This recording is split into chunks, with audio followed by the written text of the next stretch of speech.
When corals in a reef die, their structures collapse. And that structure provides home for fish and other sea creatures. So part of coral restoration, or the method that we use here in Bocas, is that we put artificial structures into the water first. They're made out of pH neutral cement. That brings back the fish habitat right away.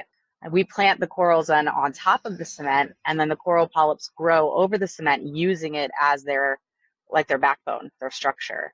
And the nice part about this method is, if you're just transplanting the corals onto the reef, which is a perfectly fine method, no problems with that. But if you're just doing that, it's going to take years for the corals to get to a size where the fish can actually use it as shelter, as a place to breed and hide.